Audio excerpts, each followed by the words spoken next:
Okay, so over the summer I read the novel A Separate Piece by John Knowles, and I selected this particular book for my summer reading because I love coming of age novels.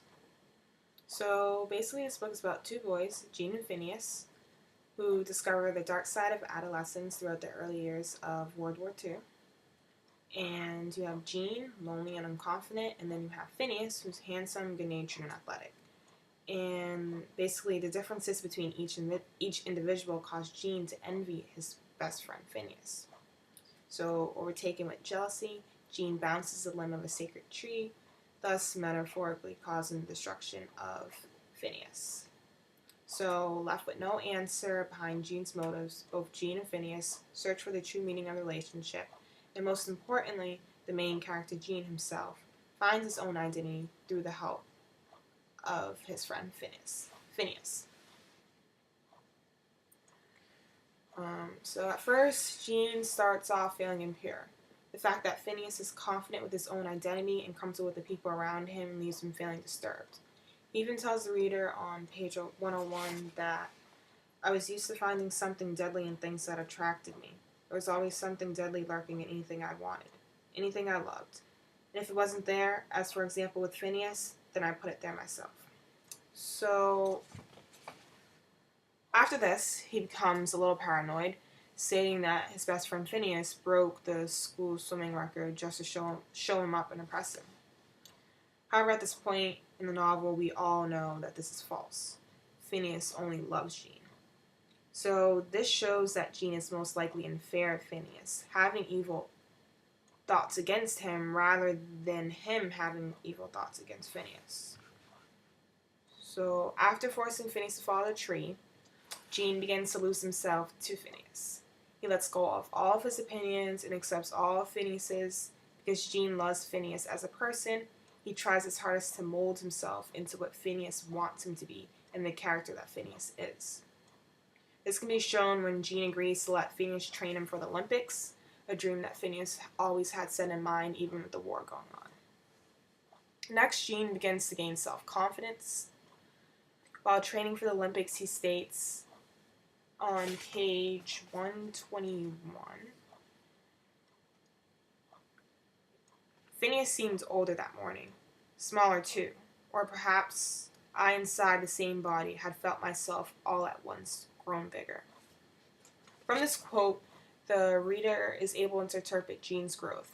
In this instance, it seems as though Gene is beginning to finally find himself and feel secure about the person that he is, most importantly, the person he's becoming. So, in short, Gene was able to transform from an unconfident and impure adolescent into a confident, pure young man with the help of his best friend Phineas and his good-natured spirit. Similarly, the novel A Separate Piece by John Knowles reminds me of the novel Lord of the Flies by William Golding because they both display the aspects of coming of age as well as the theme evil lies within each person. In the novel Lord of the Flies, a group of European boys are essentially displayed as civilized and proper. But as the story progresses and they're left on the island unattended by adults, they begin to become barbaric and act more like children. Unlike A Separate Piece where Gene forces Phineas off the limb, the most barbaric of the boys actually end the lives of two others. However, by the end of the novel, each boy returns back to their civilized ways and learn that they were all capable of being mature, even if there was no adult supervision. Um, and that kind of reminds me of Gene and his coming of age and transforming, and him realizing that Phineas wasn't evil, but he himself was evil. But then by the end of the story, he's able to mature and he develops and he learns um, from his previous mistakes. And so, in addition, the novel A Separate Piece by John Knowles also reminds me of the song Coming of Age by the Fosters. Within the song Coming of Age, the head singer sings, "And when my fear pulls me out to the sea, and the stars are hidden by my enemies, I seem to hurt the people I care the most, and even when I'm wrong, I tend to think I'm right."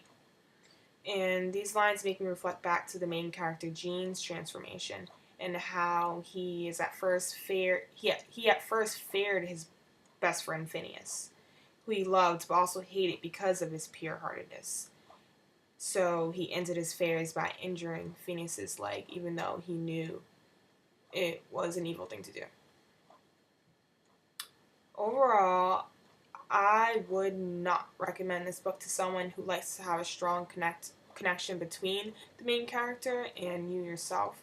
I didn't feel like it was a part I was a part of either character, Phineas or Gene. Nor did I feel that I could relate to the story itself. However, for those of you who do like coming of age stories and the complex relationships between nerds and jocks, I would definitely recommend this book to you.